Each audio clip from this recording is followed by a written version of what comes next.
Mike Singletary ang import ng Barako Bull Energy, who leads the league in scoring 36 points a game. Having a horrible offensive night, partner. Si Mario West naman, the usual, di ba? Steady lang. Layups, three-pointers, fancy moves in the lane, getting a share of the points. And if you look at that matchup dito sa ating first game ng quarterfinals on the way to the semis, lamang na lamang ito si Mario F, at least in the scoring department. You know, I was expecting, kaya nga expected na baliktad ang nangyayari. Normally dapat 19 points ang ato si Singletary. Of course, Mario West can put up the numbers as well. But, you know, being the leader of his team in terms of scoring, they were really expecting Singletary to produce all the points for Barako Bull. Only 2 field goals pa lang na ipapasok ito si Mike Singletary. 8 points total sa ating laro. Trailing by 14 sa pag-umpisa natin fourth quarter, and dito si Singletary, you can see kung anong gusto niyang gawin in the past few plays, Eric. He's driving to the basket, getting some contact, contenting himself with going to the line, trying to get 2 points at a time, try to cut this lead down.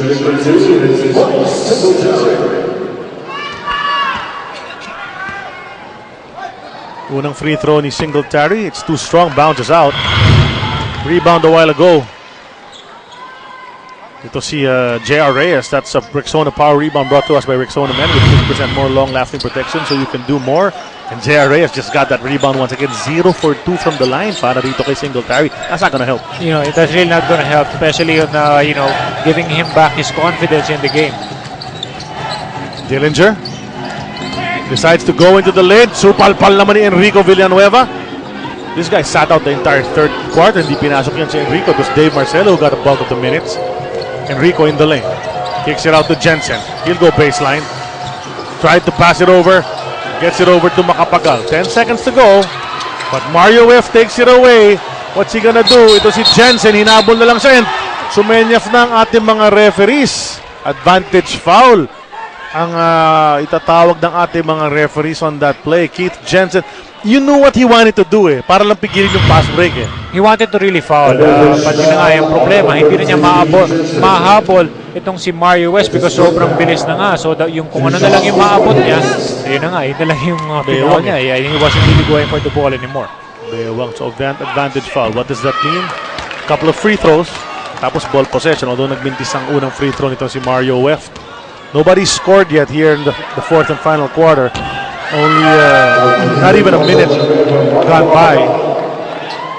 Ron J. Buenafe comes back in para kay Mac Macapagal. Let's talk about the huddles of both teams sa huling timeout na yun. Charlie, mula sa Barako Bull, ang sabi nila, the only way that we could beat that good defense by the Meralco Bulls is for us to be unpredictable. Let's give them different looks and confuse them. Ang usapan nga daw nila, meron naman daw sila mga bala, whether in or out.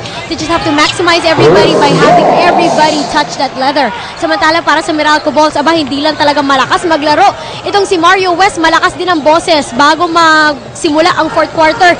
Boses niya ang nangingibabaw. Ang sabi niya, we want this more, so let's show them that we want this more and let's finish this strong. Charlie. Well, he's doing a good job leading them, no?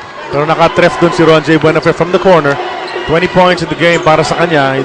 The lone bright spot offensively para rito kay Coach Raiko Torman. Pero Eric, balikan natin yung sinabi. They want to confuse the defense of Meralco, di ba, on the offensive end. But they also have to turn it up on their own defensive end, partner. Easy baskets yung mga ganyan, no? Si Chris Ross got a layup a while ago. Ito, nakashoot na naman. So, you know, it's really, they have to resolve to do something on both ends of the floor. Yun nga, and of course, like here, defensively, kita mo, walang mapuntahan ng malinaw na na gagawin si Mike Singletary because defense is actually very good. Except for that Danny Seagal because he had a step-in jumper. But you really have to move the ball around, and that's basically the report of Riza na kailangan talaga gumalaw yung offense. You cannot be predictable. You cannot just go one-on-one because they know where you're coming from. 8 points na para kay Danny Seagal. Ito Meralco, another possession, partner. They've been retrieving those misses and giving themselves another chance at the basket. 13 lang naman ang inahabol ng Barako Bull. Meralco comfortably ahead, pero they want to make that bigger para sigurado na. Chris Ross, 6 seconds to go. He drives. He'll challenge Villanueva. Wala yan, and Jensen finally gets possession para sa Barako. Banggaan, walang tawag. Muntik na makaagaw si Mario F. They go to Jensen. He takes the three. Boom! Para dito kay Keith Jensen. Pangalawa niyang three-pointer. Lead is down to 10. Partner, 9 minutes and 10 remaining. Hey, some signs of life mula sa Barako Bull. Well, this is the guy that's actually breathing life for Barako, and Grief Jensen hitting a nice jumper from the outside. Something that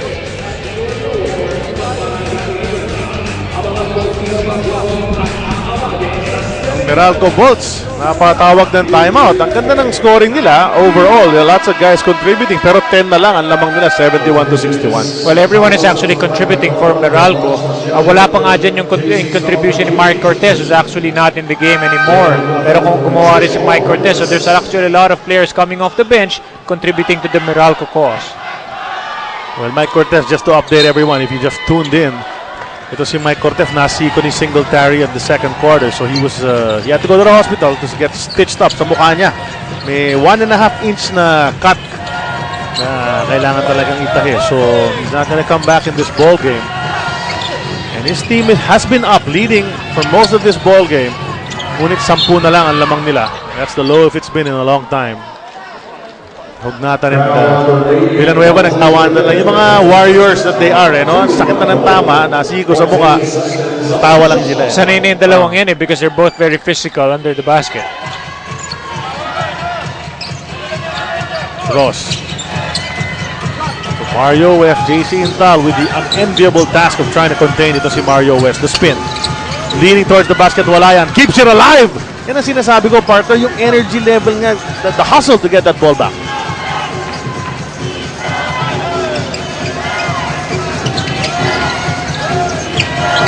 West.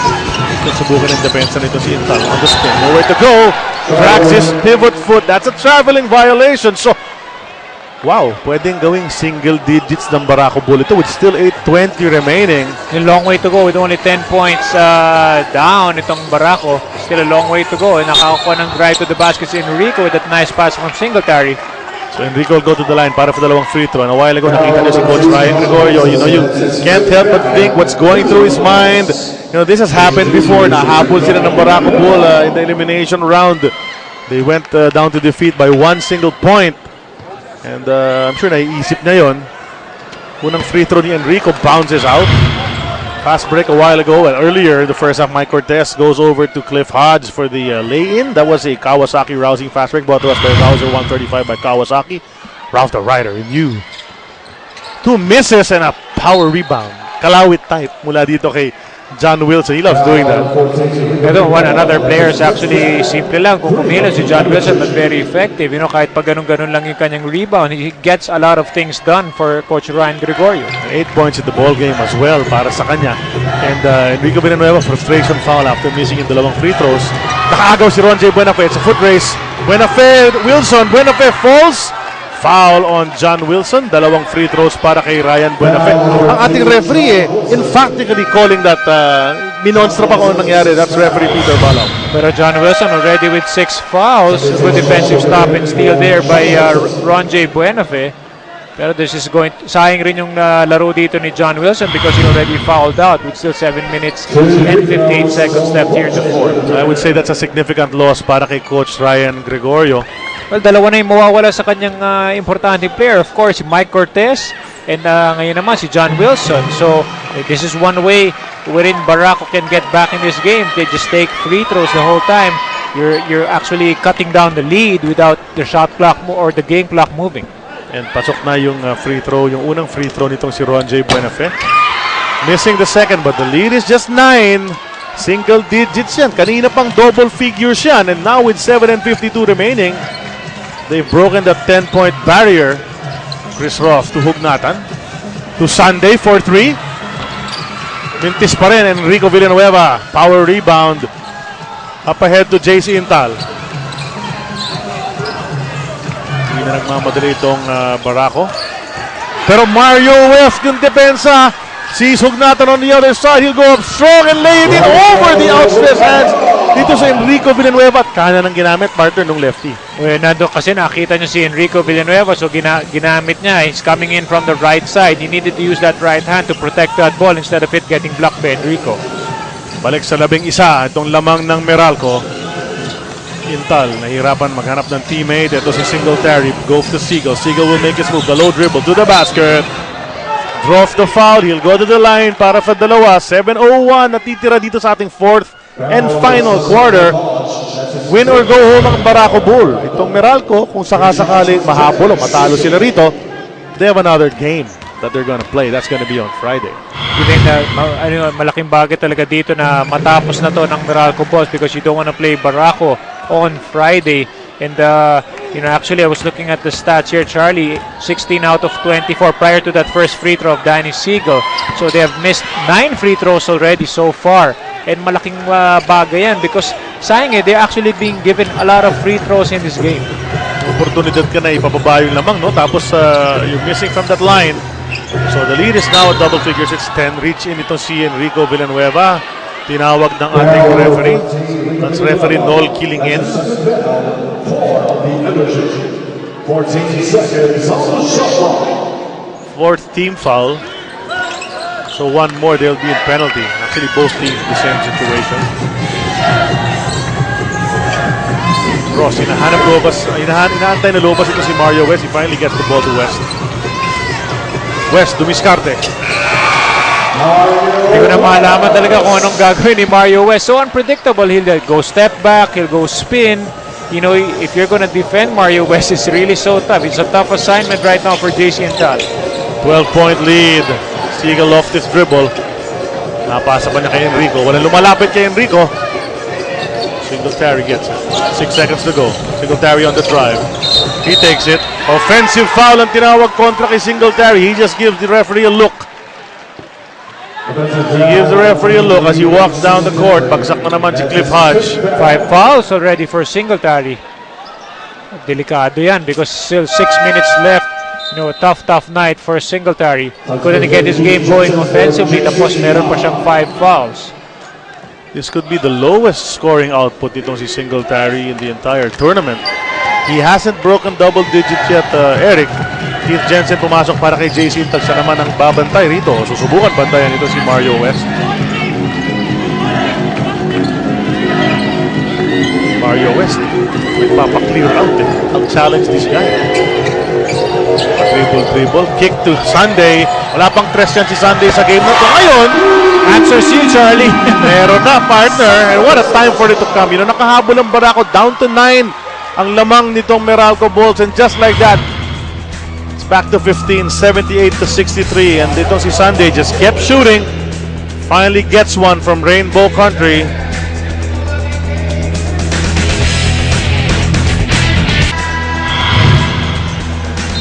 A while ago, Mario West with this Photon Thunder drive, bamboozling the defense on that play for the lay-in. That's brought to us by Photon. Empower your business. Kasi Mario West, no? Kontra-tiyempo rin. Not far from the mold of Mac Cardona. These two guys, nakakaloko talaga ng depensa.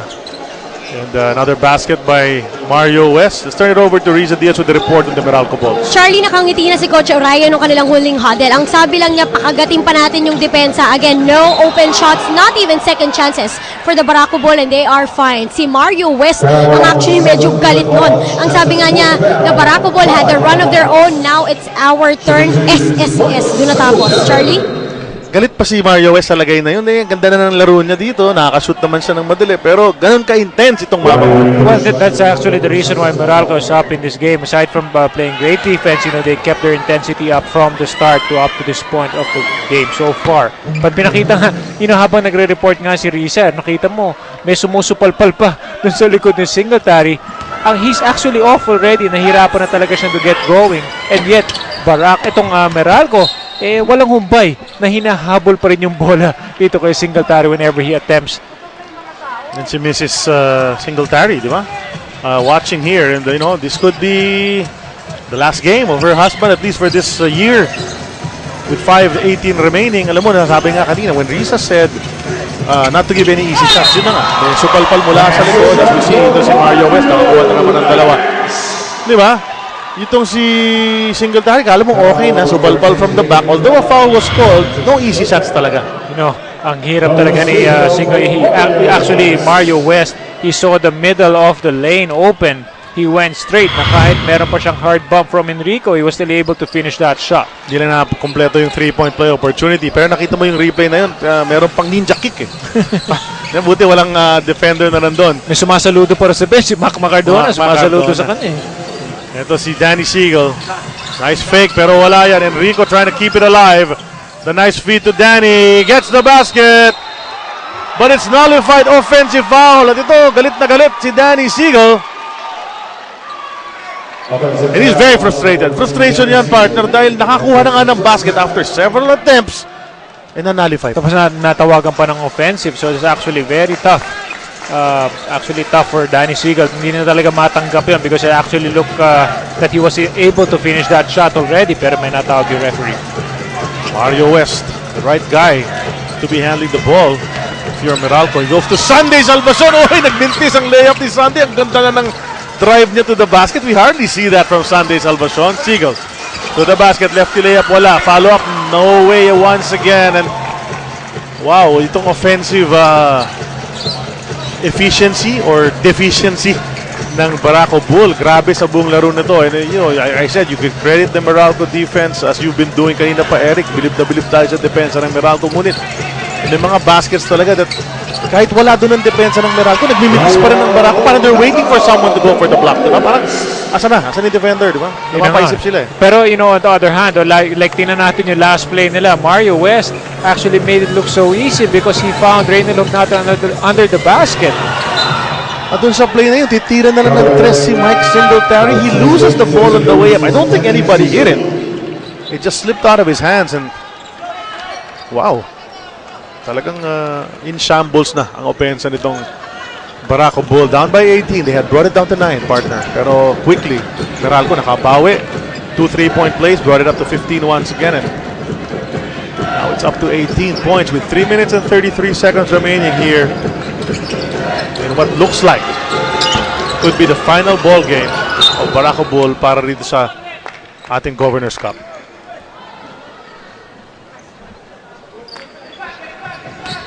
Celina Cruz at the point.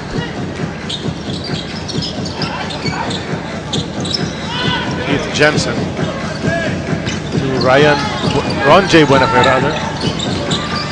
Enrico Villanueva will challenge. It's been baseline. Strong move pero ang ganda pa rin ng resistance ni Hognatan. He screams out. Diba tuwan-tuwa siya dun sa denial niya of that easy basket. Tapos si Cliff Hodge, again, he's been actually helping out from the blind side. Kanina, ang dami natin beses nakikita, Cliff Hodge would block a shot from behind of that help. You gotta love that cheerleader on the bench para sa Meralco Bulls. Their number one guy cheering, standing up, enjoying everything. As we see, itong si Villanueva knocking down Hodge, no foul, pero the ball will stay. I'm talking about Don Aliado, partner on that bench. The veteran para sa Meralco Bulls. Hasn't seen action in this game, pero every nice play, he gets up. He's cheering for them. He's shouting out to his teammates. Sabi niya, okay kayo, partner, di ba? Sabi ni Don Aliado, he's very happy at what's happening right now. 30-second timeout. Tinawag ng Meralco Bolts. Up by 18, 2:45 remaining. Yan ang ating playoff picture.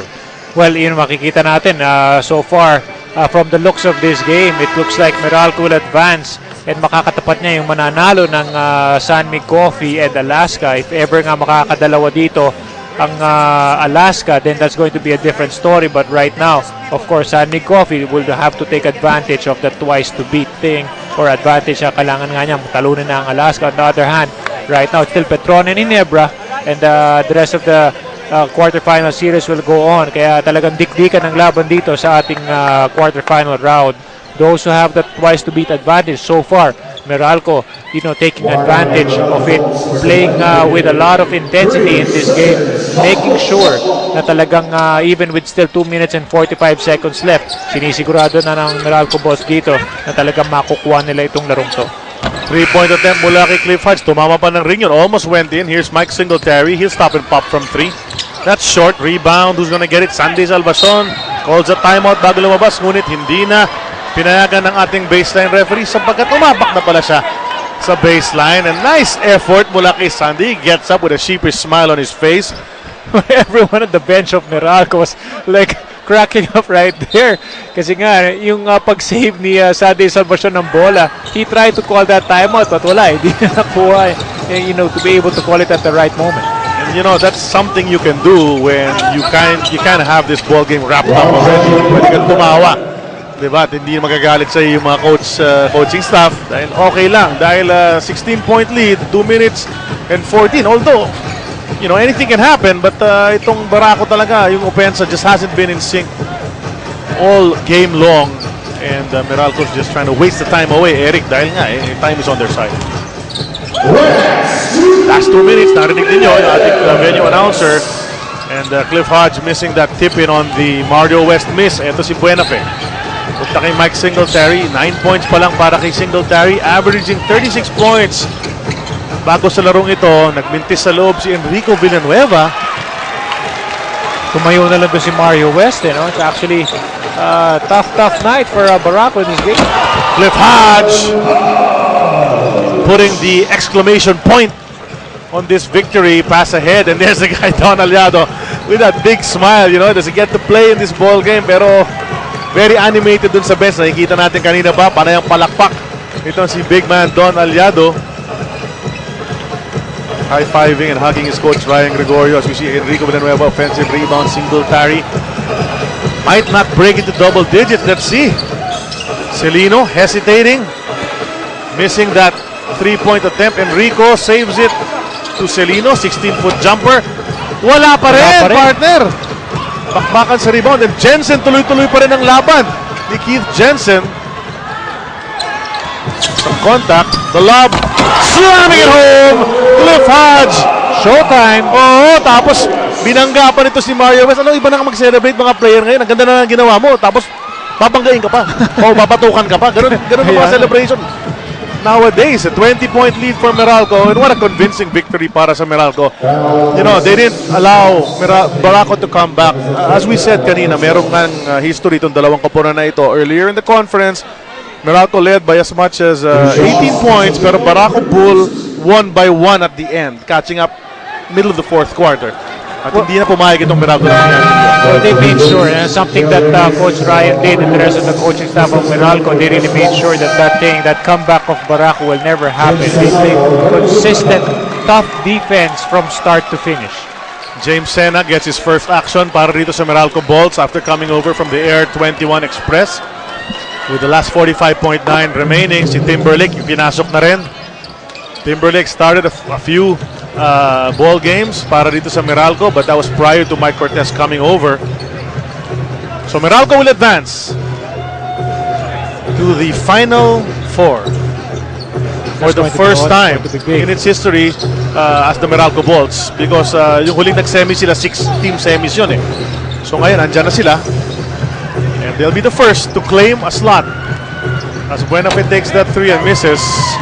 And that's all she wrote, ladies and gentlemen, in the first game of our quarter-final round. Baliktaran ng numero ang ating final score. 86-68. That's an 18-point win para sa Meralco Bolts, and the coaches shake hands at mid-court, and no doubt about this result. Max Singletary unable to get into double digits, and just credit the defense nga, Eric, nitong Meralco Bolts. So first appearance in the Final Four semis format, as we said. Big smile now on the face of Coach Ryan Gregorio and the rest of the Meralco Bolts. Bakit naman hindi, Charlie? You know, they played really tough defense. You know, we kept on talking about defense. Bakit naman hindi? That's really the reason why Meralco became, you know, number 3 at the end of the elimination round. They actually stressed that defense will actually win games and even win championships. And this is actually the way that they want to play this ball game. It's actually very tough. Pero kita mo naman, it is actually very evident. You have a high-scoring import. And ngayon, hindi nga halos naka-double figure. And that's the way that Meralco is naging dahilan kung bakit sila nanalo in this game. So good defense shutting down itong Barako Bull. Meralco pulls off this victory. The best player of the ball game, Reynel Hugnatan. 18 points, 12 rebounds, 2 assists, a steal, and 2 blocks. Reynel, ngayon, pasok na kayo sa semis. Ang ganda ng effort nyo sa depensa. Hindi na ninyo pinalapit uli itong Barako like nung first time nakalaban ninyo sila. Oo nga, first half at saka second half talagang nagbuhos kami sa depensa kasi sabi nga ni Coach, kailangan one game lang, wag na natin paabutin ng game 2 kasi baka mahirap na. Reynel, ano ba naging susi dito kung paano nyo na pigilan itong si Mike Singletary? Because alam naman ang lahat na siya yung leading scorer pagdating sa mga imports. Oo nga, no? Una-una, nagpapasalamat ako sa mga coaching staff, sa mga scouting report nila dahil maganda yung scout nila at saka yung depensa namin. Sabi nga ni Coach, Chong, kailangan pag kumuha sa side or sa post, kailangan i-double namin. Namo, Reynard, kailangan imbitahan mo na yung mga bansang Meralco. Nasuportahan pa kayo sa semis. Kailangan nyo yung suporta nila. Oo nga, sa mga bansang Meralco, maraming salamat sa inyo sa suporta nyo at sana suportahan nyo po kami sa dating na semis at sa PBA ng fans. Thank you. Congratulations, Reynald Lugnatan. Meralco Bulls, the first team in the semifinals of the Governor's Cup. Diyan nagtatapos ang ating unang laro on this PBA Face-Off Wednesday quarterfinal variety. We'll have the Sports 5 Center in a while with Miko Halili and Coach Frankie Liam. Tapos, San Mig tsaka Alaska magbabakbakan mamaya. And on behalf of my partner, Eric Reyes, we had Riza Diaz at courtside, our director, Rafi Romano, producer Dan Rileneses. Ako po si Charlie Cuna. Thanking you for watching the PBA here on RBC.